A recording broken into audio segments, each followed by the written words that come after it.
Good morning, dear students. My name is Ferhan Mazher, and today is 14th of April 2021. And today we are studying the subject of mathematics. And right now we have set our hearts to solve May-June 2002 mathematics paper 1.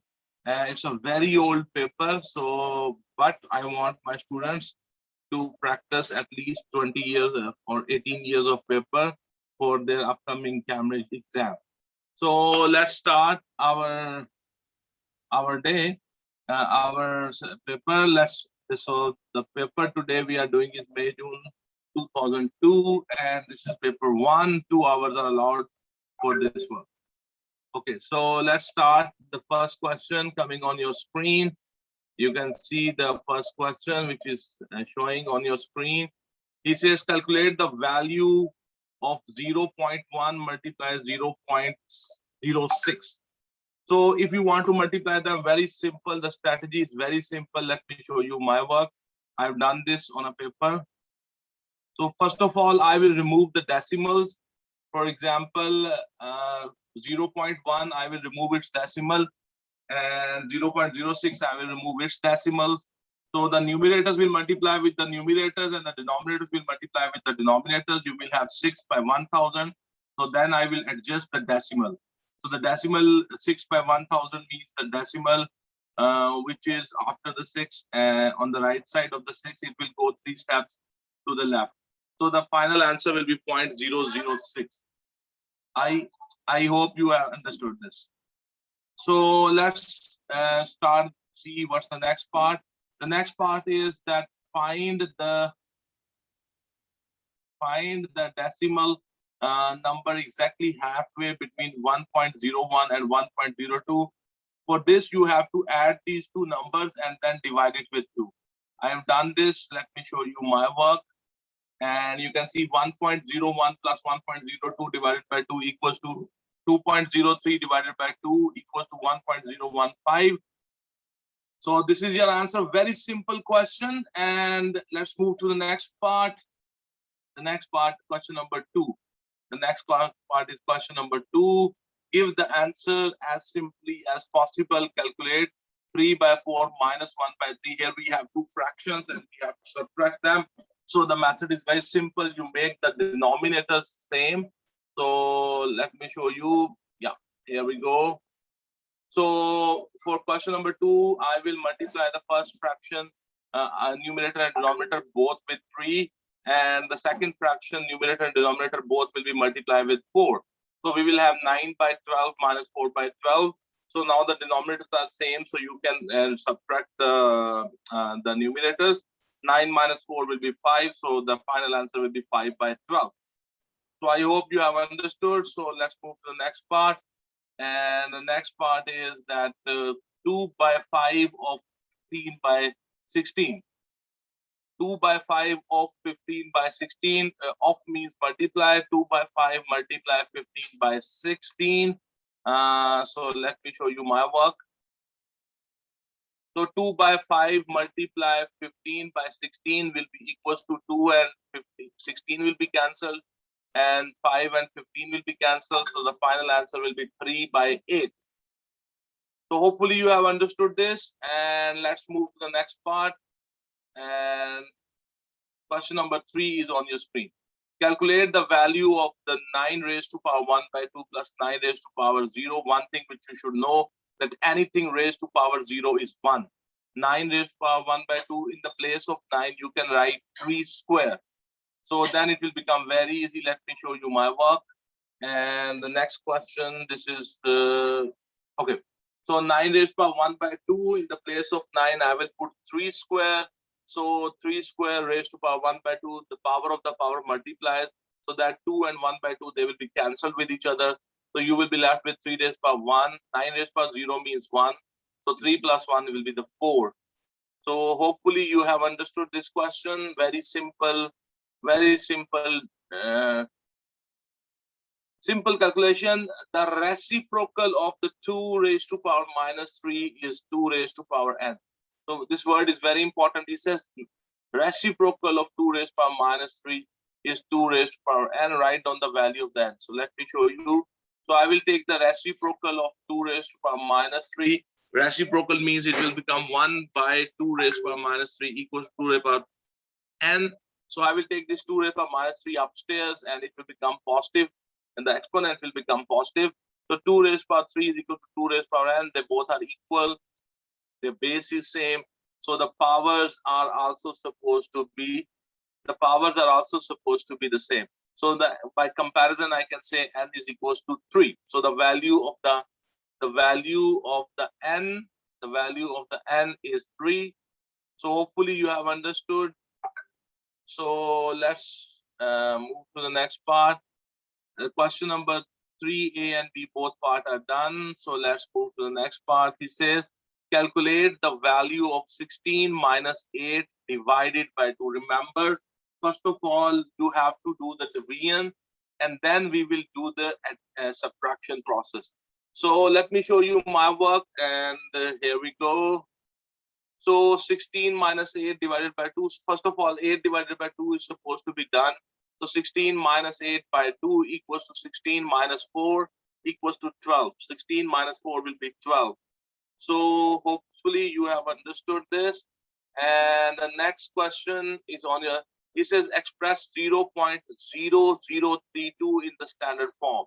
So if you want to write it in the standard form, this decimal should move 1, 2, 3 steps towards the right. So when the decimal will move 3 steps to the right, it will become 3.2 expo minus 3.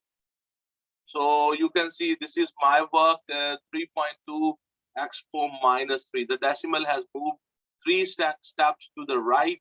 So that's why the power will become negative. So the final answer will be 3.2 expo minus 3. So that was question number 4. Let's move to the next part. He says, okay, let's reduce the size so you can see the whole thing. Hopefully now you can see. Mr. Smith asked the children to his class, Mr. Smith asked the children in his class, what is your favorite color? Their replies are given below. So here we have our data, and in that data he noted down the colors.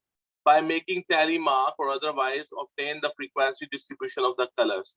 So I will note down like green and I will write a tally here, then again green, I will write a tally here, then yellow, I will put a tally in the yellow, then I have the blue, I will put a tally in the blue. I've done this on a paper. Let me show you my work. So here we go. So you can see on the screen, I have marked the tally. There are 8 times there are green color, 10 times there is blue color, 1 time there is red color, and 6 times there is yellow color. So you will write this table, you will mark these tallies. I hope that you understand the tally, and when we count the tallies, that gives us the frequency. The next question they are asking is, by marking the tally, otherwise obtain the frequency distribution. Okay, the B part of question number 5 is state the mod of this distribution. The mod of this distribution, should be, the mod of this distribution means the value, the color, which has the highest frequency. So the highest frequency is 10, and on it the color is blue. So blue is the mod of the data. So that was question number 5. Okay, so let's go to the next question. Next question showing up on your screen. P is the 0.1, and Q is the 0.5, -2. Our translation maps the P onto Q. I write down the column vector which represents this translation. In translation, we move in a straight line. That straight line could be horizontal, that could be a vertical line, or it could be an inclined line. So if you want to find out that translation matrix, what we do, we represent the P and the Q in their position vectors, and the Q is the image and the P is the object. From the image position vector, we subtract the object position vector and we get the translation matrix. So don't forget this formula, very famous formula.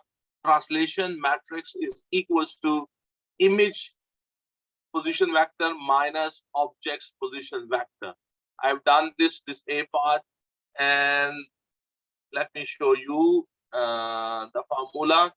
So translation matrix is equals to image minus object. So the position vector of the image is 5 minus 2. From it subtract the object matrix, that is 1 from 1 by 1 1 1. So the translation matrix will be 4 minus 3. 4 minus 3. Then we will go to the next part. It says find the coordinates of the midpoint of the PQ. You remember the finding the midpoint, very famous formula.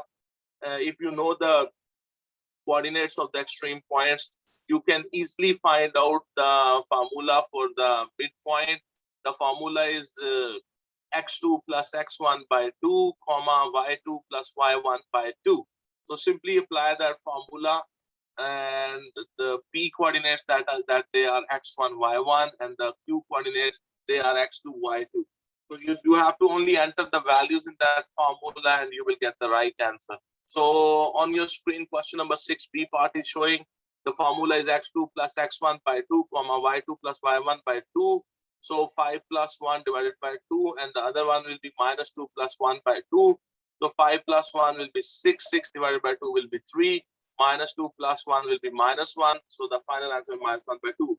So the coordinates of the midpoint are 3, comma minus 1 by 2. So I hope that you have understood that how the midpoint is found. So that was question number 6. Let's move to the next part. The next part is question number 7. It says the diagram shows a lighthouse L and the two ports P and Q. The Q is due east of L. So this is in the east, L. This Q is in the east of L. And the PLQ angle is 80. P and Q are both 10 kilometers from L. So the distance of the Q and the P from the L is 10 kilometers. This is 10 kilometer distance. This distance is also 10 kilometer distance. So this makes this triangle an isosceles triangle. Its two sides are equal. Its base angles will be also equal. If this is 80, so 180 minus 80 will be 100. 100 divided by 250. So each angle will be of 50 degrees. The first question is find the value of the LQP. So let me show you my work. Question number 7, A part. Okay, so because this is an iso triangle, this is 10 kilometer, this is 10 kilometer, this is 80 degrees. So here we will have the base angles, and both these base angles will be equal to each other. Let us call this alpha. This is also alpha. So this triangle alpha plus 80 equals to 180 because it's an iso triangle. So 2 alpha will be equals to 180 minus 80. 2 alpha will be equals to 100. Alpha equals to 100 divided by 2, and that will be 50. So it means the LQP angle is 50, and you know that both these angles, they are equal to each other because they are the base angles of an isosceles triangle. So they both will be of 50-50. So the next part, he says the bearing of the Q from L. The bearing of the Q, the bearing of the Q from the P. The bearing of the Q from the P, we have to find out. Then the bearing of the L from the P we have to find out. So let me show you my work and show you how this is done. See, the first question is the bearing. B part, first part is the bearing of the Q from the P. So for that purpose, from the P means on the P you will draw a knot. This Q was in the south, in the east. So this angle is 90 and this internal angle is 80. So the bearing of the P from the L is 170. And because these two lines, they are parallel to each other.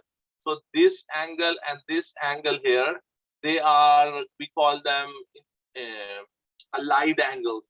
And their sum is 180. So beta plus 80 plus 90, that will be equal to 180. So the angle beta will be equal to 180 minus 80 minus 90. So beta will be equal to 100 minus 90. So beta is 10. So this angle beta here, this is 10 degree. So this whole angle, we know that here, you know that this whole angle is 50. So from 50, subtract this beta. So you will get this gamma. Gamma is the bearing of Q from P. So 50 minus 10 equals to 40. So the gamma value is 40. So it means this bearing, the bearing of the Q from P is equals to gamma equals to 040 degree, 40 degree. So, you know, the bearing is always from, for example, he said the bearing of the Q from the P. So on the P, I will draw a north, and from that north, I will move clockwise till this PQ line. So whatever that angle will be, that will be the bearing of the QP, or you can say PQ, the bearing of the Q from the P. Okay. So the next part is the bearing of L from P. The bearing of the L from P. The bearing of the L from P. So let me go to the next part. Here you can see. Okay, the bearing of the L from the P, you know this angle. And I have in the previous, my previous part, I have already found that this angle is 10. So bearing of the L from P means on the P, you should have the north. And from that north, move clockwise and come to the PL line. So that angle. So you can see this is 10 and this is the angle I want to find out. That will be the bearing. And because the sum of the angles around a point is 360, so from 360 I will subtract this 10 and I will get the this outer angle, the reflex angle, that is 350. So the bearing of the L from the P is this red angle, that's 350. So I hope that you have understood this. That was question number 7. So let's move to the next part. The next part on your screen is, okay, so it says solve the simultaneous equation, and it says 2y equals to 3x minus 13 and 5x minus 2y equals to 23. You can use two methods. You can use the elimination method or you can use the substitution method. It's a 3-mark question where you have to find out the value of the x and y. So let me show you my work. I have done this. Yeah, question number 8. You see 2y equals to 3x minus 13 and the second equation given is 5x minus 6y equals to 23. So I will rearrange the equation number 1. It will become 3x minus 2y equals to 13. I have rearranged the equation number 1. And the second equation I have written as it is, 5x minus 6y equals to 23. I want to make the coefficients of the y same. So what I will do, I will multiply the first equation with 3. So I will have 9x minus 6y equals to 39. And the second equation I will write 5x minus 6y equals to 23. So because both the coefficients of the y in both the equations is same, their signs is also same. So here we have to do the process of subtraction. And you know, when we do the subtraction, we change the signs of the second equation. So now I will have 9x minus 5x, we will be left with the 4x. 9 minus 6y plus 6y, it will be cancelled, equals to, and then 39 minus 23, and you will be left with the 16. So x will be equals to 16 divided by 4, and the answer of the x will be 4. So we got the value of the x, the answer of the x, the value of the x, or the solution of the x will be 4. 16 divided x equals to 16 divided by 4, and the answer will be 4. Now I know the value of the x. I can find out the value of the y. For that purpose, I choose the first equation. In that first equation, in the place of x, I will substitute its value, that is 4. 2y equals to 3 into 4 minus 13. So 2y equals to 12 minus 13. 2y equals to minus 1. So y will be equals to minus 1 by 2. You see, very simple question. X value is 4, y value is minus 1 by 2. It's a simultaneous equation, 3 marks. I hope you have understood. Okay, so let's move to the next part. He says, here we have another.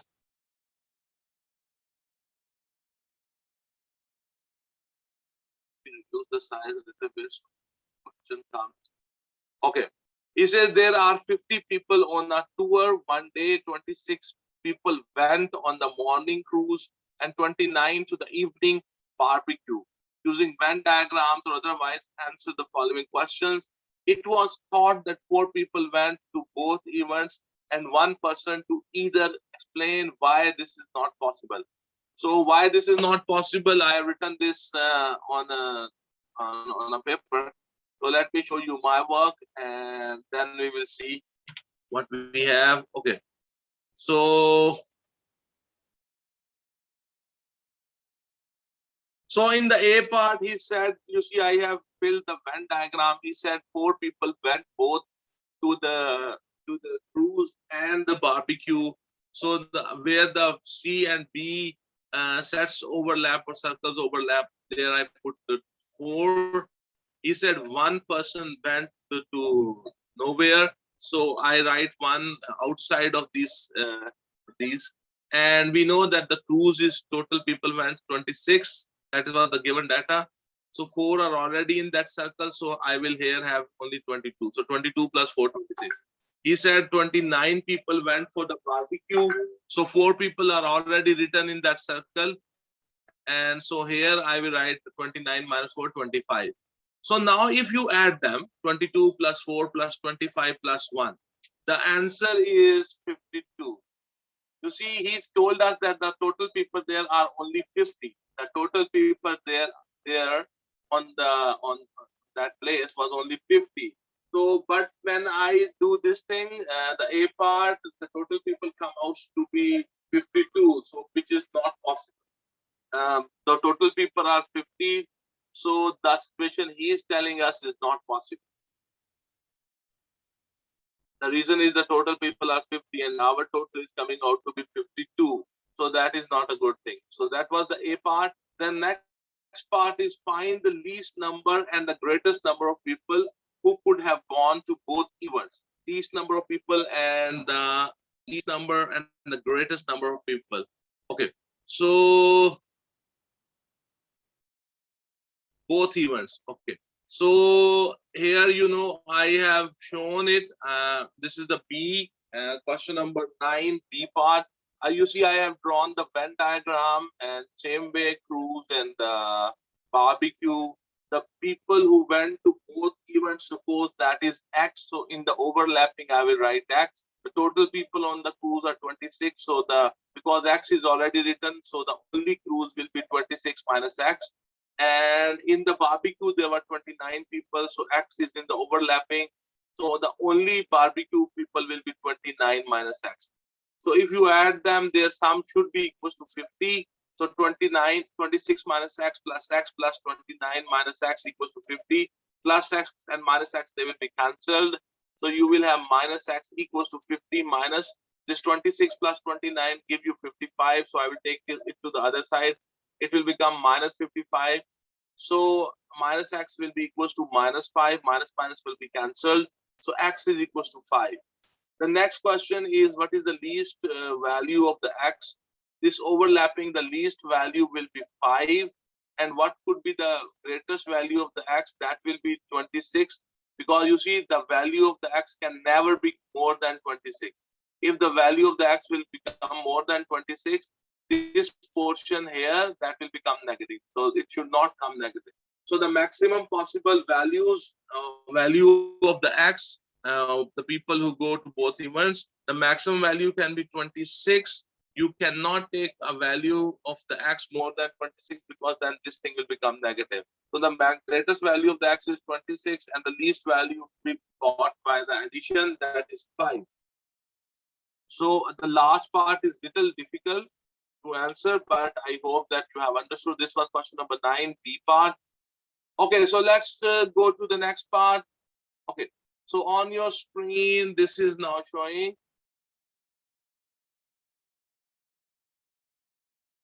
Consider the sequence 1 cube minus 2, 2 cube minus 4, 3 cube minus 6, 4 cube minus 8. He says, write down the 5th term of the sequence. If you look at carefully, you will find the pattern. In the first figure, it is 1 cube minus 2. In the second figure, it is 2 cube minus 4. In the third figure, it is 3 cube minus 6.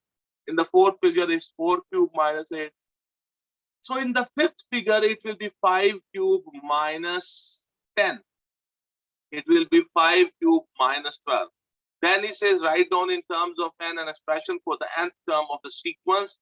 So what I will do, you see, you can see this on your screen is showing. I wrote, this is the A part, I wrote 1 cube minus 2. This was the sequence which was given. So the fifth term will be 5 raised to power 5 cube minus 10. So this is how the fifth term can be found very easily. You can catch this pattern. Okay, then the B part, he said write down the nth term. So if you look at here carefully, here we have two sequences actually together. The 1 cube, 2 cube, 3 cube, 4 cube. Another one is minus 2, minus 4, minus 6, minus 8. So I will find the nth term of both of these, then I will write them together. So here this is 1, 2. Just forget the cube. Just look at the main number. That's 1, 2, 3, 4, 5. So each term is getting, you are getting by adding 1. And then we have cube over it. So this kind of sequence, we call it the arithmetic sequence, in which a certain number is added or subtracted and you get the next term. I can find its nth term by formula A plus B bracket n minus 1. And because the pattern tells me that there is a whole cube over it, so I will put a bracket and I will write whole cube over it. So the first term here is 1 and the difference here is plus 1. So in the place of A and B, A means the first term in the sequence. So it will be 1 plus 1 bracket n minus 1 bracket close, the whole thing raised to power 3.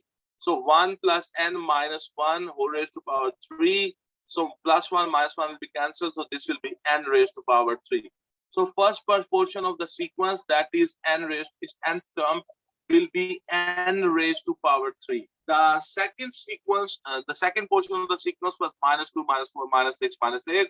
So I will write it 2, 4, 8, and 10. So by adding 2, we are getting the next term. So I will apply the same formula, the formula for the arithmetic sequence. A plus D bracket n minus 1. A means the first term of the sequence and D means the common difference which is being added. So you will have 2 plus 2 bracket n minus 1. So we will have 2 plus 2 and minus 2. So 2 and minus 2, they will be cancelled. So the formula will be 2n. Then I will write both the nth terms of both the sequences together. So the final nth term for the above sequence will be n cube minus 2n. You see, you have to catch the pattern. You have to think very smartly. In the question number 10, you see question number 10 C part. Evaluate the 10th term of the sequence. Evaluate the 10th term of the sequence. I've done this. Now I know the formula. The nth term formula is n cube minus 2n. If I want to find out the 10th term, in the place of n, I will substitute 10. So it will be 10 cube minus 2 into 10 into 10. So it will 10 cube means 10 multiply 10 multiply 10. That will be 1000.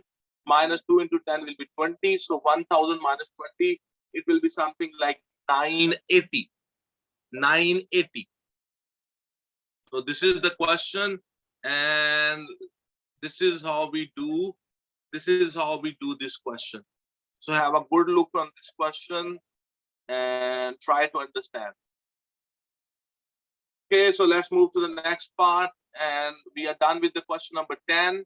The next question is question number 11. So in the question number 11, you can see, here we go. He says the diagram shows triangle A, B, and C, and an enlargement map the triangle A onto triangle B. Write down the scale factor of this enlargement. You know, if you want to, if the A is the object and B is the image, and this has been done by the enlargement, so I can easily tell the scale factor. The formula for the scale factor of enlargement is the height of the image divided by the height of the object. You see here the height of the image is 1 and height of the object is 4. So height of the image divided by height of the object, that will be the enlargement factor. So it will be clearly 1 by 4. I have done this on a paper. Let me show you my work. And okay, so here we go. We have here. So you can see this question, A part. I have done question number 11, A part. You know, if you want to find out the center of enlargement, what you do, you join this the same points in the image and the object with each other, and you prolong those lines. So here you can see these are the same points. This point and this point is the same. I join them with a straight line. I prolong them. And this point and this point is same, so I join them and I prolong that line. This point and this point in the object and the image is same, so I join them and I prolong them. Where these lines will intersect each other, that will be the center of enlargement. And you know, the scale factor, I told you very easily, the height of the image divided by the height of the object. So the scale factor is positive, it is 1 by 4, and enlargement with the scale factor 1 by 4, and the center of enlargement is 0, 0. So I hope you have understood this question and it's clear to you now. Let's move to the next part.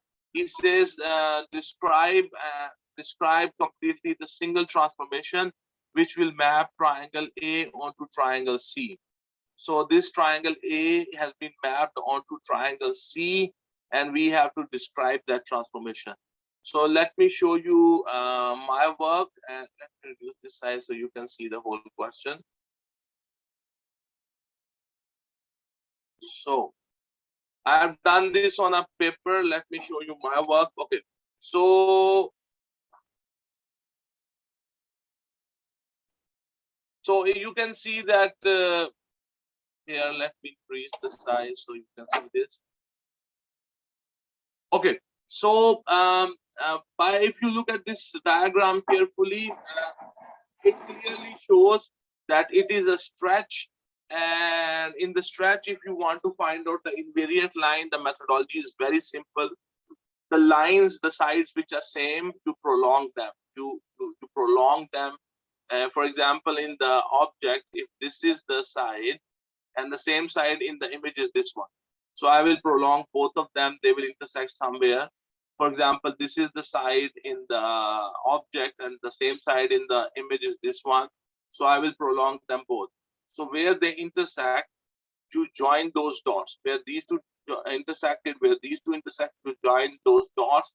And that green line shows the invariant line. We call it the invariant line. And then you have to tell the stretch factor. The stretch factor is how much you have moved parallel to the invariant line, and what is the distance of the point from the invariant line. Distance, the point has moved parallel to the invariant line divided by the distance of the point from the invariant line. So you can see, for example, this point, if you check this point, how much this has moved, 1, 2, 3, 4. It moved 4 steps to the left, so it has moved negative. So it has moved 4 steps to the left, and it's the distance of this point from the invariant line is 1, 2, 3, 4. So it means that the stretch factor will be minus 4 by 4 and minus 1. So the stretch factor of this figure is minus 1, and the invariant line is y equals to 0. So the question was that describe this transformation completely. So it's a stretch, invariant line is y equals to 0, and the stretch factor is minus 1. I hope that you have understood. This was the question number 11, and it's B part. So let's move to the next part. The next part on your screen is question number 12. Okay, the question number 12 is showing on your screen. He says the triangle ABC has the vertices minus 3, 5, B 3, 5, and C is minus 3, minus 1. The coordinate of the line BC. The coordinate of the line BC is given y is equals to x plus 2. Write down the 3 inequalities which define the region inside the triangle ABC. This region does not include points on the boundaries. When the region does not include the points on the boundaries, we only write the less than or equals to sign. We don't put equal sign there. Less than or greater than sign. We will use only the crocodiles, not an equal sign under them, because the points on the boundaries, they are not included.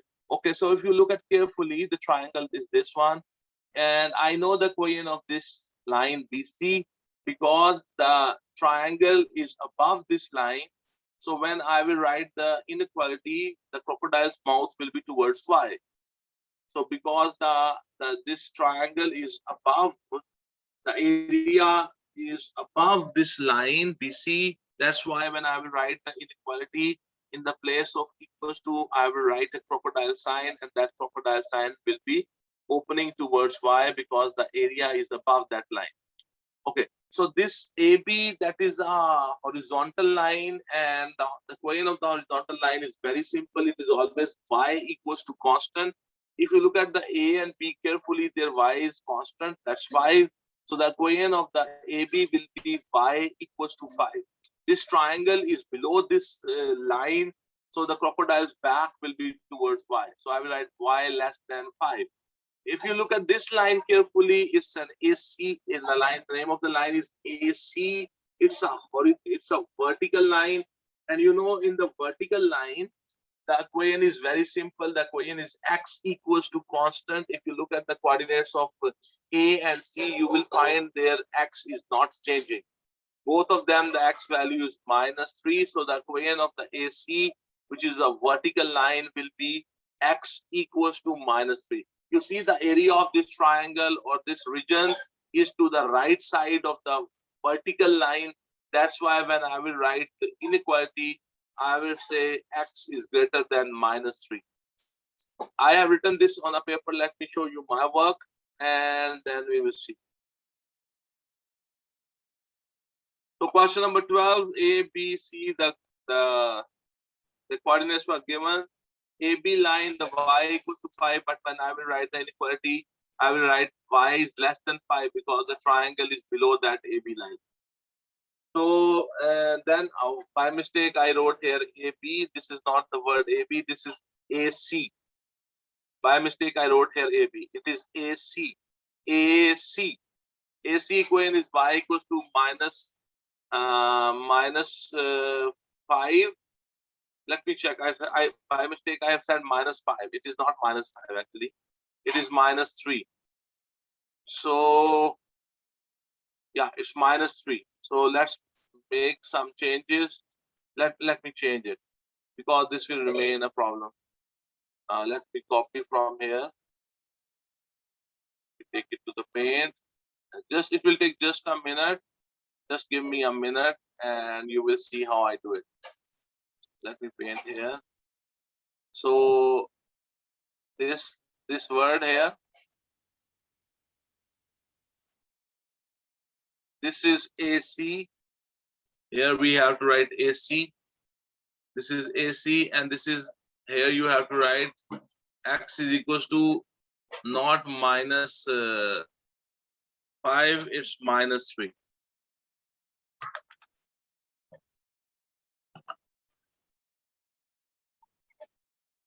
It is -3.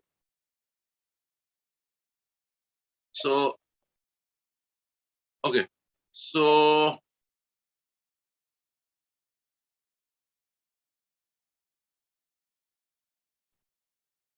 okay.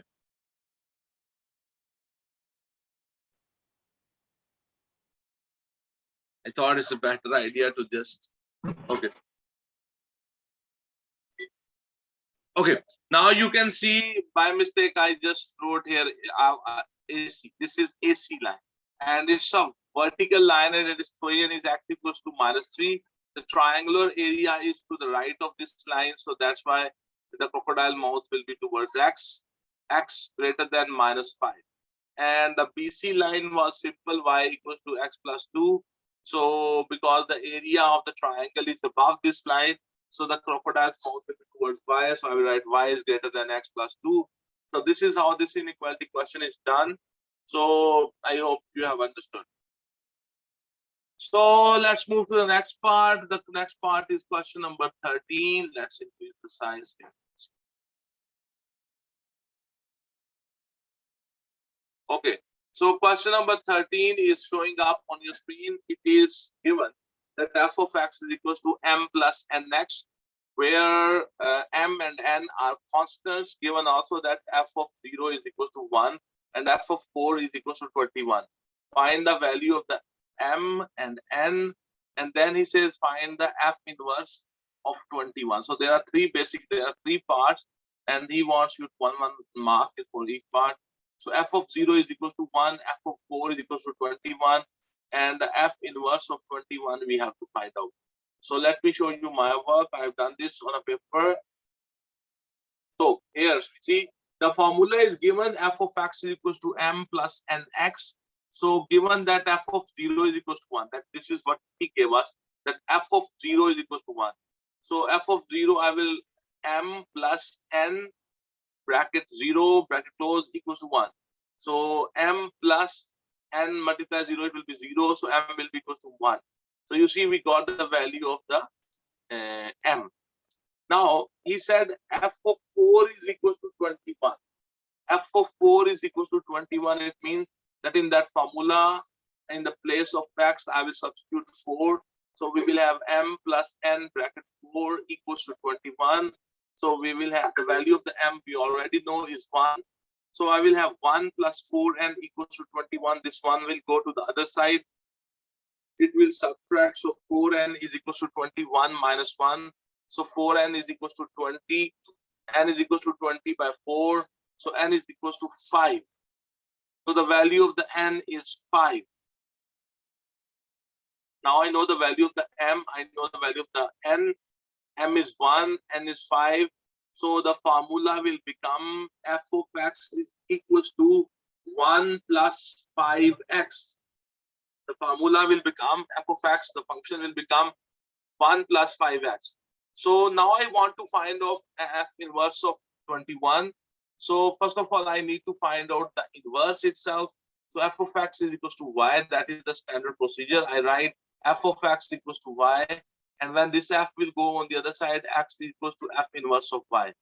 So f of x equals to y. In the place of f of x, I will write that formula 1 plus 5x equals to y. I will make x the subject of the formula 5x equals to y minus 1.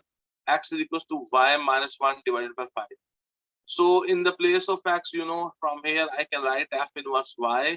So we will have the formula f inverse y equals to y minus 1 divided by 5.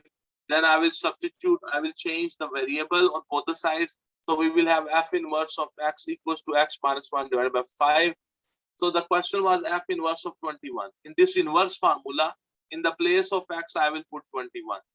So f inverse of 21 will be equals to 21 minus 1 divided by 5. That will be 20 by 5, and the final answer will be 4. So this was a question. This was question number 13 on the topic of function. So let's move to the next question. The question number 13 is done. So let's move to the question number 14. Okay, the question number 14 is, in 2000, Esther went to a tennis tournament. Her ticket cost rupees 700. At the tournament, she bought a program costing rupees 60 and an ice cream costing rupees 40. This information is to be shown on a pie chart. Calculate the angle of the sector which represents the amount she spent on the ice cream. If you want to find out the angle for the ice cream and you represent this whole information on a pie chart, the ice cream is the cost of the ice cream is 40. And what is the total cost? The total cost will be 700 plus 60 plus 40, and that will be 80. So if you want to find out the angle for the ice cream, that will be the amount of ice cream, the value, the money you spent on ice cream divided by the total expenditure multiply 100. It's very simple. Let me show you my work. I've done this on a paper, and let's show you that thing. Question number 4.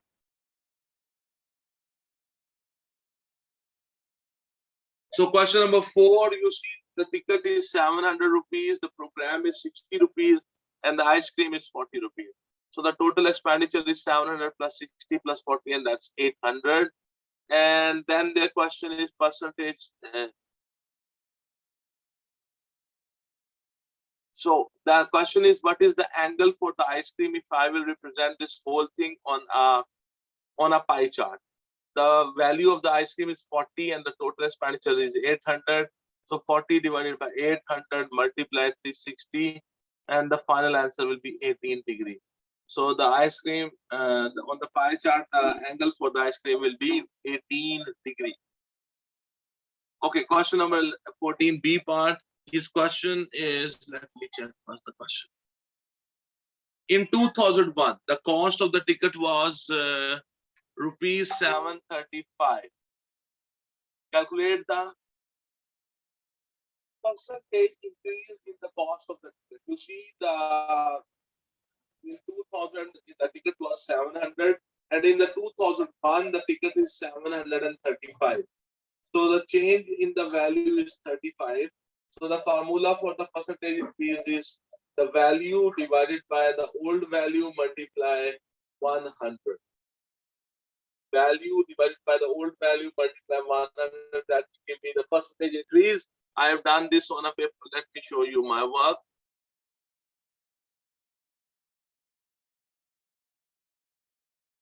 So percentage increase is equals to new value minus old value divided by whole thing is divided by old value multiply 100. So new value is 735 minus 700 divided by 700 multiply 100. 735 minus 700, that will be 35 divided by 700 multiply 100. The zeros will be cancelled with each other, so you are left with 35 divided by 7. So that's 5%. Do you understand? So let's move to the next part. That's the question number 15. Okay, so we have to reduce the size a little bit, so you can see the whole thing.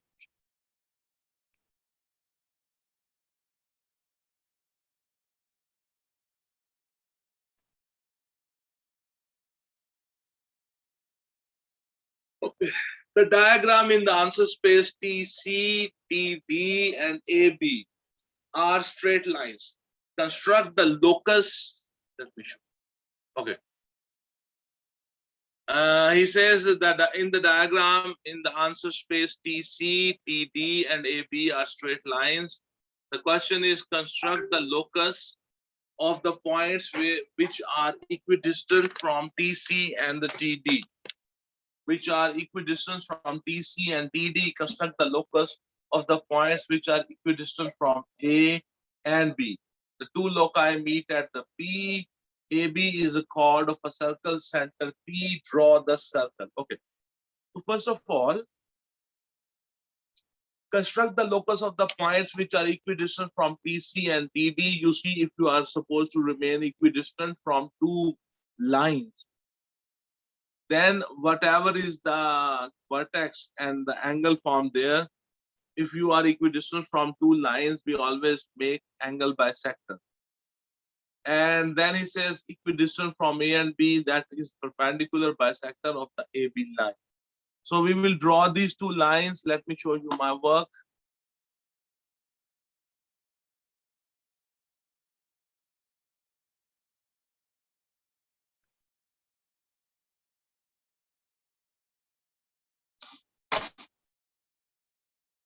So on your screen, you can see the diagram, but this is the final diagram. The basic diagram was CTD angle and the AB angle was given.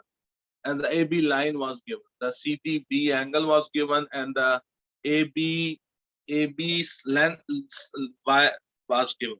AB length, or you can say line, was given. Now the methodology is very simple. For the angle bisector, the angle T has to be bisected. For that purpose, what I will do, I will put my compass here and the point T, and I will open the compass. Fair enough. I will open it like, let's say you open it 4 centimeter. You can open it anywhere. So just open your compass and put the pin of the compass at the point T by taking the T as the center. Mark a line on both the arms. So I will mark one line, one arc here on the side CD and one arc here on the side DT. Where these arcs have been marked on the arms of the angle, you put the compass needle here and then mark an arc between the angle. Put the compass needle here and then mark an arc in between the C and D. Where these two arcs are intersecting each other, I will join this with the vertex T, and I will prolong this line on both the sides. So this red color line is basically the angle bisector of the CTD angle. Then you have to draw the perpendicular bisector of A and B. The methodology is very simple. You see, you put your compass on the point A and you open it more than half of the AB line. And by taking A as the center, mark an arc on this right side and on the left side, both sides. Then I will put the compass on the B. I will keep the compass same, and I will mark an arc here, and I will mark an arc here. So when I will join them, that will be a huge, straight line. And this is the perpendicular. This green colored line is the perpendicular bisector of the AB. So he told us that where these two lines meet each other, the two lines wherever they meet each other, that is the point P, where the two locus intersect each other. That is what the question. Okay. Then in the last part, he says that if the P is the center of a circle and A and B are the points on the circumference. So what I will do to draw that circle, I will put the compass needle on the point P and I will open it till A.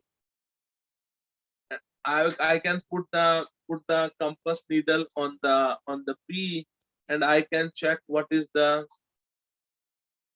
I can open it till the point B and then draw the circle. You see, when you will draw the circle, the center will be P and the A and B both, they will come on the circumference. So at then you have to draw this circle also.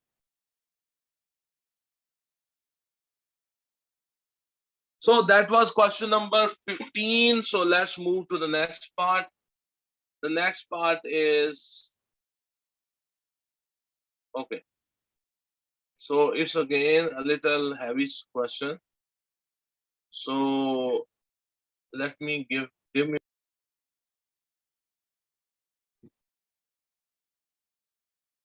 So have a good look at this. This is basically a leveling instrument, and that leveling instrument is like this, and it can move up and it can move horizontal, it can go down, and this instrument is used for the leveling purpose. So the diagram of the side view of that leveling tube is shown. This is now the tube is horizontal. You see, whatever is the angle showing here, that will be the angle of elevation or angle of depression. So here the 0 is showing. So then he moved the level like this, and now here the 30-degree is showing, the reading is 30. So it means that the angle, this angle X is equal to 30 degree. It means that the instrument have moved, that the telescope of that instrument has moved how much? 30 degree upward. So if this telescope is looking whatever object, the angle of elevation of that thing is whatever is the angle showing here. So this angle X will be 30 degree. So you can have a good look at these diagrams, and then he says, so let me read this one. He says, diagram 1 shows a device for measuring angles in a vertical plane. Diagram 2 shows the device being used by a surveyor. He views the top of a flagpole at an angle X to the horizontal. Write down the value of the X. I told you the value of the X here. Whatever is the angle here, same is the value of the X. So the value of the X is 30 degree. So just write 30 degree.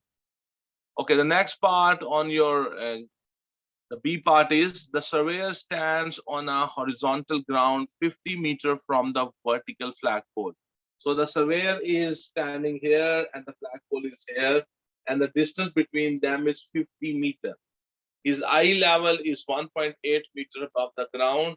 So his eye level, he's standing on the ground. So his height or the height of his instrument is 1.8 meter above the ground. So using a scale of 1 centimeter to represent 5 meter, make an accurate scale drawing and use it to find the height of the flagpole. You see, the scale we will be using will be 1 centimeter to 5 meter. So his eye is 1.8 meter above the level ground.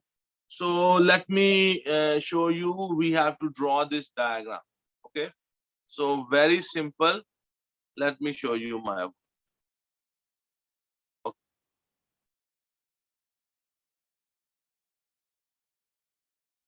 So the value of the x is 30. Question number 16b part. The scale is given. 1 centimeter represents 5 meter. And so the man's height is his height is 1.8 meter above the ground. So how much will be on the drawing? On the drawing board, it should be, so I will take 1 centimeter represent 5 meter, x will represent 1.8 meter. So 1 by x equals to 5 divided by 1.8. So the x value will be 0.36 centimeter.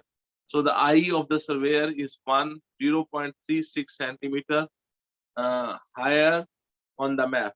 So the distance between the the flagpole and the observer is 50 meters. So according to the scale, if 1 centimeter represents 5 meter, then 50 meter will be represented with 10 centimeters. So I have drawn a blue line of 10 centimeter here, and this green dotted line is the eye level of the observer. That is 0.36 centimeter above.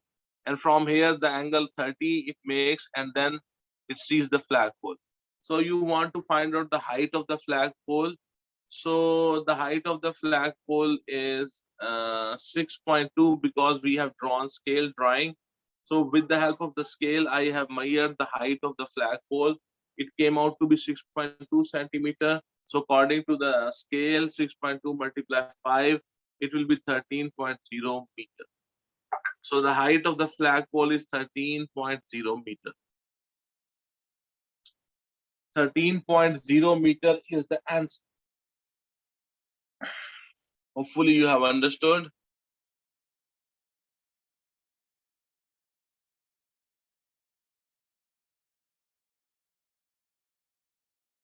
Before I go, you see this green color line that is making 30-degree angle with the horizontal, and it is also 0.36 above the ground. So I want to find out this whole thing, and with the help of the scale, I have measured this whole thing, and then I have converted it into meters. Okay. So, okay, so we are done with this part. Okay, question number 17 is on your screen. It says factorize completely. 18RC minus 3 and 3RD and minus 6TC and plus TD. And you know, I can factorize it. These are 4 terms. So from the first 2 terms, you can see you can clearly take 3 and R common. And from the last 2 terms, you can take T common. So I have done this on a paper. Let me show you my work. And it says,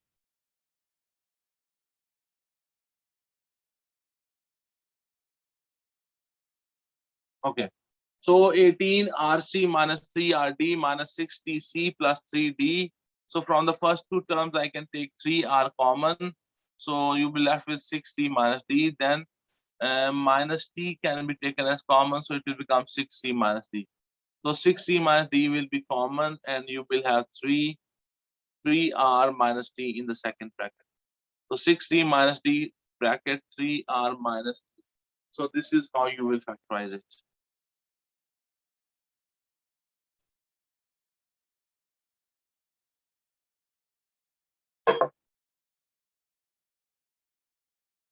Question number 17, B part is solve the equation 4 by x plus 3 plus 3 by 2x.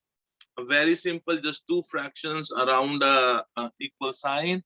So just cross multiply and then you can find the value of the y. I've done this. So on your screen, it is showing 4 by 3 plus x equals to 3 by 2x. So cross multiply it. So you will have 8x equals to 3x plus 9. So 8x minus 3x will be 5x equals to 9. So the x will be equals to 9 by 5.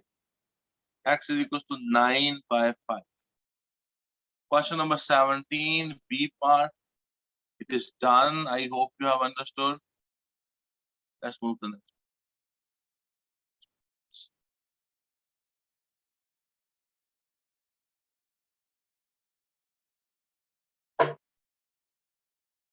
The points A, P, Q, B, and S lie on a circle.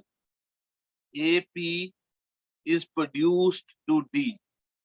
The angle RPQ is 69, and the PBA is 24, and the QSP is 21. Find the QPB. Is asking for the QPB. QPB is asking for this angle. This angle, QPB. I've done this on a paper. Let me show you my work. So here we go.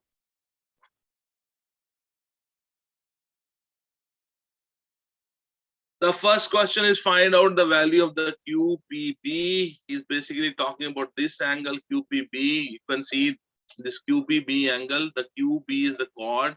So both the chords from Q and B, they came to circumference. Angle is 21. And from Q and B, the chords went to the P. The angle there will be also same. So if there, here we have 21. If this angle is 21, this angle, the QPB angle, that will be also 21. The reason is very simple. You see, they are in the same segment. They are in the same segment. Okay. Then you can see that if you know this angle 69, I know this angle 21. This whole angle I can find out. So 69 plus 21 minus 180, and your final answer will be 90. So it means this angle here, APB angle, that is 90. If the APB angle is 90, then the AB will be the radius. If the angle APB is 90, then the AB angle will, the AB side will be the you know what we call it, that will be the diameter of the circle. So the question is, the AB is the, from here you can say that this AB is the diameter of the circle, and the midpoint of the AB will be the center of the circle. So their question is, what is the value of the MPA? MPA. You know, if you look at carefully here, this M, if the M is the center of the circle, so I don't know this angle. So I can find out this angle. You know, A and P is a chord, and they go back to the circumference. The angle formed is 24. And A and P points came to the center at M. And the angle here, angle at the center will be 2 times the angle at the circumference. So A and P, they went back to the circle, and the angle formed on the circumference is 24. If the same angles, same points, A and P, same chord, its points come to the center of the circle, the angle here will be twice the angle of 24. So this will be 48. Then you can see this is an isotriangle. This is a radius, and this triangle MPA, that is a, I mean the MPA is an isotriangle, because you see this is radius, this is also radius. If this angle is 48, I can find these two angles. Very easily I can find the PMA. Oh, so his question was only finding the PMA. We are already done with this PMA. So PMA is 48. I was going to check for this one also, the angle at the PAPM, but that is not been asked here. Okay. So PMA will be double of the 24. Angle at the center is 2 times angle at the circumference. So I think we are done with this question number 18. There were just 2 questions. Okay. Now we are moving to the next part. Here we have, he says that the cumulative frequency curve shows the distribution of the times of 300 competitors in a women's marathon race. So it's a women marathon race, and he wants use. He says use the curve to answer the following questions. The race was won by the Tagla. If the Tagla has won the race, so she should have taken the least time to complete the job, complete the race. So Tagla has taken least time to complete the race. So least time here is here. This is the least time. So I have done this on a paper. Let me show you. Okay. So here we go. So question number 9, A part, Tagla took, if he wants the least time here, you see this is the least time possible. So this is the time for the Tagla, because in the marathon, those people will win who will take least time to complete that course. And Tagla, it means this time here, you can see this time here. This is the time for Tagla, and this is 2 hours 30 minutes. So Tagla took 2 hours and 30 minutes to complete the job, to complete the marathon. Okay. And then the next part is find the median time in hours and minutes. If you want to find out the median, the methodology is very simple. You see the total cumulative frequency is 300, and I will take its 50%. So 50 by 100 into 300, it will give me 150. So on the cumulative frequency, I will check where is 150. Here is the 150. From this, I will go onto the curve, and below that curve, whatever is the time value, that will be the median. So if you look at this value here on the x-axis, this value is 3 hours and 12 minutes. So the median is 3 hours 12 minutes. Each small square on the x-axis is representing 12 minutes. So the median will be 3 hours and 12 minutes. That is the B part. Okay, so now let's check what is the next question. The qualifying time for the Olympic game was achieved by 10% of the runners. The race began at 11:30. At what time did the last qualifying athlete finish the race? Express your answer using 24-hour clock. So this race was started basically at 11:30, and only 10% of the people qualified. So let's check what is the last time that what is the least time. So 10% of the people, they were able to qualify for the Olympics. So this question is normally it's a tricky question. Okay, so 10% of 300, 10% of 300, 10% of 300, that will be 10 divided by 100 multiplied 300, it will be 30. So on my cumulative frequency, from below I will take 30, from that I will go to the graph, and then I will check the time. Okay, so 30% qualified for the Olympics. So 30% means 10% of the people qualified for the Olympics. So it will be 10 by 100 multiplied 300, and it will be 30. So here is the 30. From here, I will go to the cumulative frequency curve, and then I check what's the value here. So it's 2 hours and 42 minutes. This is 2 hours and 42 minutes. And remember that on the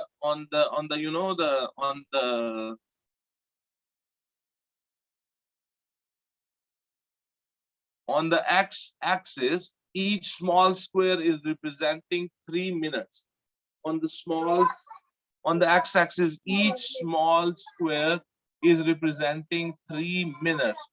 So the last person who completed in those 10% people, the last person who completed the race, he completed the race in 2 hours and 42 minutes.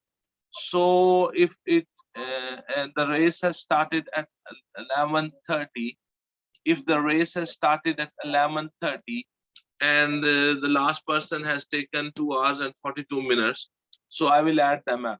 So 11:30 plus, you can see here I've done this, 11:30 plus 242. So add the minutes into minutes and hours into hours. So it will be 13 hours and 72 minutes. But you know, we don't have 72 minutes, so I will take 60 minutes, make it 1 hour, and I will add into the hours. So the final answer will be 14 hours and 12. So at 14:12, the last person completed the marathon. Last person means those 10% people who will qualify for the Olympics. This question needs a little more attention. This question is not the simple question on the cumulative frequency curve. So hopefully you have understood. So let's move to the next part. And question number 20 is showing on your screen now. He says that y varies inversely as p. When the p is equals to 3, the v is equals to 1. Express the v in terms of p. That's the first part. And then he wants you to complete this table. So let me show you my work. I've done this on a paper, and then we will see. Okay, so v is inversely proportional to the p. So I will write p proportional 1 by p. When I remove the proportional sign, I introduce a constant here. So v is equals to k by p. He told us that the v value is 1 and the p value is 3. So I will put these values here, and so the k value will be 3. So the formula will become v is equals to 3 divided by p. v is equals to 3 divided by p. Then he wants us, now we know the formula which connects the v and the p. He has given us a table. You see, when x the p is 3, the v is 1. He says when the p will be 5, what will be the value of the v? Just write that formula, v is equal to 3 by p. In the place of p, put 5. So the v value will be 3 by 5. And in the next part, he asks that the v value is 9. What is the value of the p? So just write the formula, v is equal to 3 by p, and the v value is 9. The p value I want to find out, and I will bring the p to the left side. This 9 will go on the other side and it will divide. So the p value will be 1 by 3. So the p value will be 1 by 3. 1 by 3. So this question was from the proportion chapter, inversely proportional and directly proportional chapter. So hope you have understood this one, and let's move to the next question. The next question is question number 21 on your screen, and you can see that given that S is equals to RV divided by 3V minus 1, calculate the value of S and R, value of S when R is equals to 100 and V is equals to minus 13. So in this formula, you just have to substitute the value of the R and the V, and you will get the value of the S. Let me show you. I've done this A part. Question number 21, A part. So you can see question number 21, A part is showing on your screen. S is equals to RV divided by 3V minus 1. The R value is 100 and the V value is minus 13. So it will be 100 into minus 13 divided by 3 into minus 13 minus 1. So it will be minus 1300 divided by minus 39 minus 1. So it will be minus 1300 divided by minus 40. 0 will be cancelled. Minus minus will be cancelled. So it will be 130 divided by 4. So when you divide 130 divided by 4, so it will be 32 whole and 2 by 4. 32 whole 2 by 4. So 2 and 4 can be cancelled. So it will be 32 whole 1 by 2. 32 whole 1 by 2. So that's the value of the S. In the B part, let me show you the question and then B. In the B part, he says, express the V in terms of R and S. Express the V in terms of R and S. Okay. So it's a 3-mark question. Express the V in terms of R and S. It's a 3-mark question. So let me show you my work. So you can see that question number 21, B part, S is equals to RV divided by 3V minus 1. If you want to make a V the subject of the formula, it should come on one place in the equation.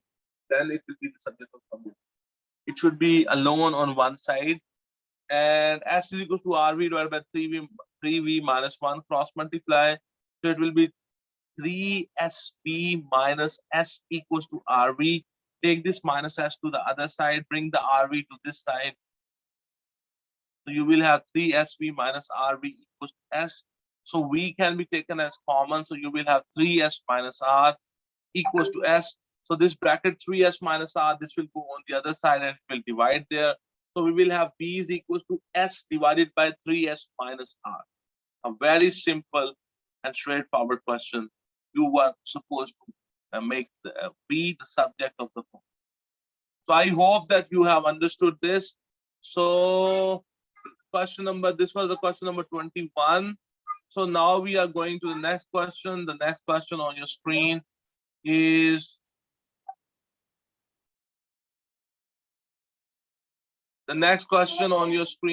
question number 22. The diagram shows the speed time graph of a bus over a period of 90 seconds. The bus reaches a maximum speed of 15 meters per second. Express the 15 meters per second in kilometer per hour. You see, we have the speed given in meters per second and we want to convert it into kilometers per hour. So the methodology is very simple. If you want to convert a given speed of meter per second into kilometer per hour, you will multiply it with the 3600 and you divide it with the 1000. So 15 multiply 3600 divided by 1000, and the final answer will be 54 kilometer per hour. So you can have a look at question number 22A part. I converted the meter per second speed into kilometer per hour. And when I convert it, I multiply it with the 3600 and divide it with the 1000. So this is the A part of question number 22. And now let's move to the B part. He says, so the question number 22B part, given that the acceleration was 0.5 meter per second square, calculate the time taken in seconds to reach its maximum speed. You see this here, is accelerating. So the slope of this line is equal to acceleration. The acceleration is given 0.5 meter per second square. He wants us to find out the time taken to reach the speed of 15. So look at here, look it like this. This point, its coordinates are 0, 0. The point here, its coordinates are t, 15. And I don't know the value of the t, but I know the slope of this line. The slope of this line is 0.5 meter per second square. So I will apply the formula. So let me show you my work. And very easily I can find out the value of that t. So I've taken 2 points on that graph, 0, 0, that was the starting point. And the t, 15, the value of t I don't know, but I know the value of the acceleration. So I know the value of the gradient. So y2 minus y1 divided by x2 minus x1 equals to the gradient. The gradient is 0.5. And it will be 15 minus 0 divided by t minus 0 equals 0.5. So you will have 15 divided by t equals to 0.5. So t will be equals to 15 divided by 0.5, and that will be 30 seconds. So t is equals to 30 seconds. So question number 22B part. So that was the question number 22 B part, and the time was the answer was 30 seconds. So let's check what is the C part. And in the C part, he says the total distance traveled during the 90 seconds was 750 meters. Calculate the length of the time that the bus was traveling at its maximum speed. You see, the distance traveled in this 90-second journey is 750 meters. So I know this time, and he wants me to find out this time duration in which the bus is traveling with the constant speed. So you know the distance traveled in the distance traveled we can find out, because this is a speed time graph. So area under the speed time graph is equals to the distance traveled. So this shape, if you look at this shape carefully, it's a trapezium. So if I can find the area of this trapezium is equal to the distance traveled, and I already know the distance traveled, that is 750 meters. So I will apply the formula. Let me call this side as A, let me call this side as B, and the height between these two sides is 15. So, and I just want the value of that upper side. That is the time the bus or whatever that thing is traveled at the constant speed. So the formula here, show you question number 22. 22C part 1 by 2 into height into sum of parallel sides is equals to 750. The area under the speed time graph is equal to the distance traveled.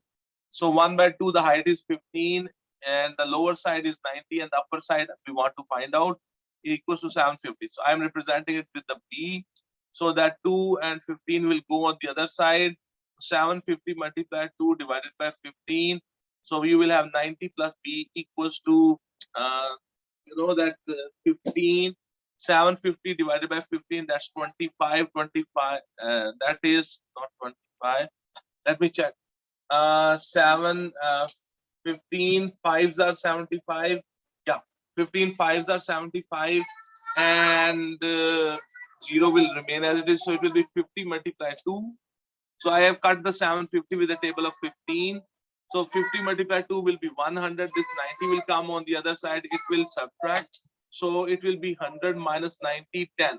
So B is equals to 10. So the you know this thing here, this is 10. The duration from here to here, the time duration will be 10. For 10 seconds, the bus was traveling at the constant speed, at that maximum speed, the constant speed. So let me show you once again the whole question. That is question number 22. We are done with the question number 22, and I hope this is clear on your screen. And now you know how this is done. Okay, so let's move to the next part. The next question. Okay, here we have next question. The next question is question number 23. Transformation S is represented by the matrix 2, 0, 0, 1. The shape A has vertices 1, 0, 0, 1, minus 1, 0, and 0, minus 1. Shape A is shown on the grid in the answer space. By calculating, you multiply the transformation matrix with the object's coordinates, and you will get the image, or otherwise draw the label the shape SA. SA means that on the point on the shape A, I have applied this transformation S. So I will get the image. So transformation matrix multiply with the coordinates of the object. You will, when you multiply them, you will get the coordinates of the image. So, and then you have to draw the shape here on this point. I have done this on a paper. Let me show you my work, and then we will see. Okay. So question number 23, A part, you can see that I have multiplied the transformation matrix with this coordinates of the image of the figure A. And when you will multiply them, at the end, you will get the coordinates of the image. And then I will plot this for 23 A part. When you get this coordinates of the image, then you can plot it on that diagram. I have also plotted that on the diagram, but before I go to that, remember when you multiply two matrices, from the first matrix, we always select the rows, and from the second matrix, we always select the columns. So let me show you my work, and sorry. And so you see, here we go. On your diagram, the original diagram is in the black color, and the red color diagram, when I mark the coordinates of the image, I get this red diagram. So this is the diagram for the question number 23A. So SA, you get this diagram. Okay, so let's move to the next part. He says, find the matrix which represents the transformation S square. So S transformation is represented with this matrix, and I want to find out the matrix S square. So let me go back here and show you. I have done this.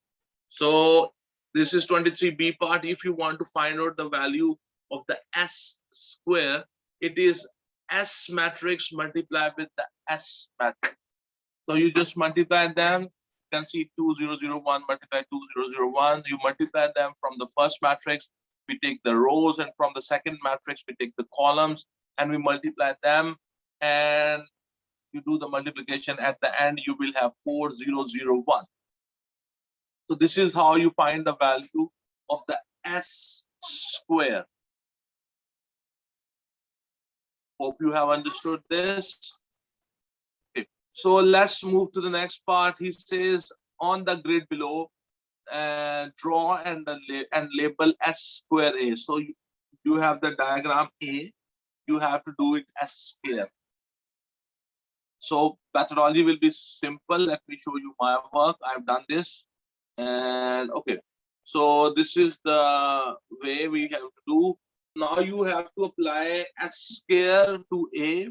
So S square transformation matrix, I already know that's 4001. And the coordinates of A, I already know that's my object, 1001 minus 100 minus 1. You simply multiply them. The transformation matrix, which is of S square, I've multiplied with the object coordinates, and I will get the image. So the final image, at the end, I multiplied them. The S square A will be equal to, these are at the end what you got, that these are the coordinates of the image. This upper row, this is the X coordinate, and this lower row, that is representing the Y coordinates. So then I will plot this. On a paper. Here you can see I plotted those points, and you will get this shape. This is S square A. So you get this shape. I simply plot those points on that diagram, and you will get this red shape. That's the image. I hope you have understood. Let's go to the next part. He says, then on the grid below, draw and label S3A. He wants to now do S3A. So S3A. Okay. So I have done this on a paper. Let me show you. So if you want to find out the S3, that will be S multiply S multiply S. So I already know the S here, that is 4001. I will multiply again with the S. So the final S3, the transformation matrix for S3 will be 8001. So if you want to apply S3 on A, so multiply the transformation matrix S3 with the S raised to power 3 with the object. I mean the coordinates of the objects. And then when you will multiply these two, you see you get the coordinates of the image. Then I can plot this. I have plotted it already. So let me show you it. So you see here we found the S3. Then I multiply the S3 with the coordinates of the object. And this is the image I am getting. 8, 0, 0, 1 minus 8, 0, 0, minus 1. And then I will plot it.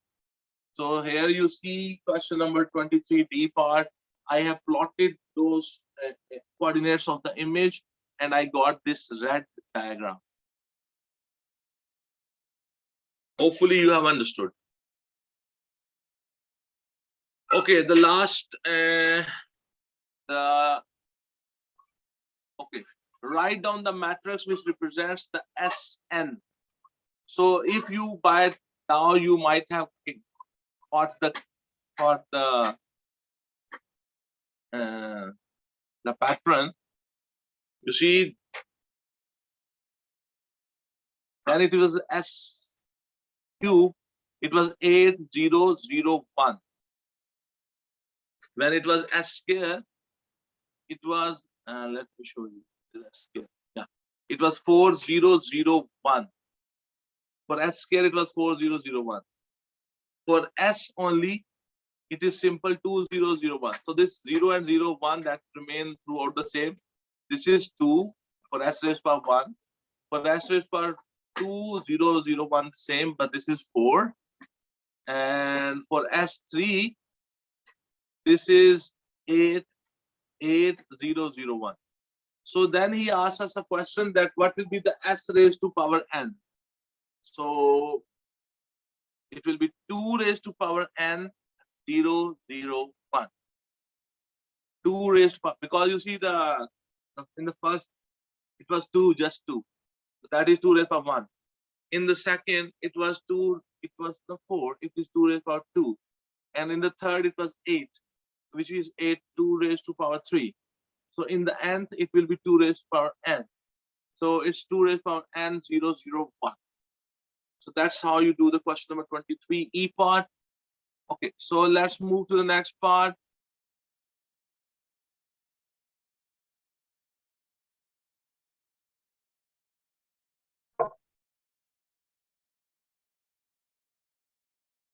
So on your screen, we have question number 24. Question number 24A part. And he says the diagram shows 10 centimeter. Let me increase the size so you can see. Okay. So he says that the diagram shows the 10 centimeter cube. The 10 centimeter cube means it's all sides are 10 centimeter long, the length, width, and height. A triangular prism is cut from the corner of a cube at A. The cut is made halfway along each of the edge meeting at A as shown. Calculate the volume in cubic centimeters of the pyramid. The volume of the pyramid is 1/3 into area of the base into the height. That's the formula for the. Okay, try to understand this thing. So this is 5. This total is 10. This is 5. So this is 5. This portion is also 5, and this portion is also.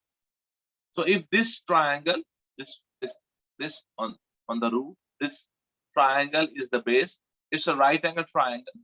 Its one side is 5, and the other side, which are making 90-degree angle with this, is also 5. So I can find it's the area of this base 1/2 into 5 into 5. And this is the height of the pyramid. That is also 5. So I can find out the area of this pyramid very easily. So let me show you my work. Okay, here we go. So question number 24A, first part, volume is equal to 1/3 into area of the base into height. The area of the base is a triangle. Area of the, that pyramid, its base is like a triangle, and its both sides, which are perpendicular to each other, their side, 5. So 1/3 into 1/2 into 5 into 5 into height of the pyramid is also 5. Okay, so just multiply that. So you will have 1/6 into 5 into 5 into 5. That will be 125. So 125 divided by 6, that is the volume. Okay, so 125 divided by 6 is the volume. Okay, so the next question is, he says, he says from another 10 centimeter cube, shown in the answer space, a second similar pyramid is cut from the corner at the P. The volume is 8 times the volume of the first pyramid. On the diagram in the answer space, draw the lines where the cut is made. Okay. So we are talking about this one. Now we are talking about this one. And you remember the volume of the previous pyramid? He says this time when he cuts, the volume of the pyramid will be 8 times the volume of that pyramid. Okay. So the volume of the pyramid which will be cut from here, let me first of all calculate the size of that pyramid. Okay. So he said the volume of this pyramid will be 8 times the pyramid of the previous volume of this pyramid will be 8 times the volume of the previous pyramid, which we cut. So 8 times into 125 by 6. So cancel with the 2, which will 4 into 125 divided by 3. So when you multiply 4 with the 125, it will be 500 divided by 3. So the volume of the pyramid, which will be cut from the new figure, I know its volume will be 500 divided by 3.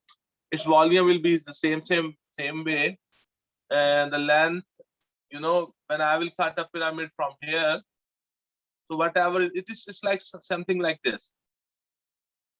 This and this, that will be perpendicular to each other, and that they make a base of the pyramid. But in the B part, I don't know how much is this. Okay, I will suppose it's L. This will be also L, and this will be the height of the pyramid. This will be also L. So the formula for the will be 1 by 3 into 1 by 2 into L into L into L. The height of the pyramid is also L. The base and height of the base, I mean the base and the height of the base of the pyramid are also LL. So the formula will become 1 by 3 dot 1 by 2 L cube. 1 by 3 and 3 will be this downstairs 3 and this 3 will be cancelled. This 2 will go on the other side, multiply with 500. It will become 1000. So you will have L cube equals to 1000. So take the cube root on both the sides. So L will be equals to 10. So the length of that, the length of the cut will be 10 centimeter. Okay. Let me show you. Now you have to draw it on the diagram. This is how. So because the L value is 10, so from here the cut will be here. From here the cut will be here. So then, and this thing will be also 10.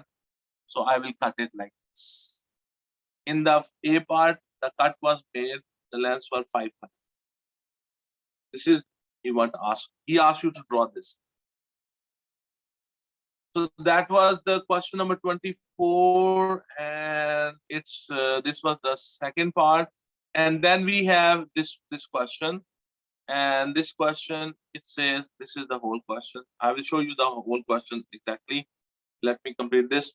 Another 10 centimeter cube is cut as shown. This time the cube which has been cut, the shape which you are cutting is this right, and this is what we call it. This is called triangular prism. So, and this is 5. Try to understand this. This is 5. This is 5.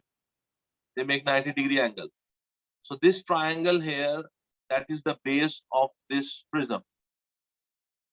Base of this prism. So I can find out the area of this triangle. Then I will multiply with this dimension, that is the length or the height of the prism. So if you multiply the base area of the prism with the height of the prism, you get the volume of the prism.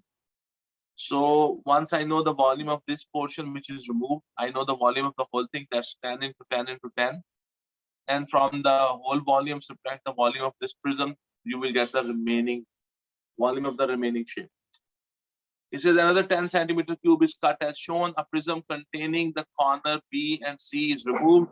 Calculate the volume which remains. Okay. So try to understand this. Okay.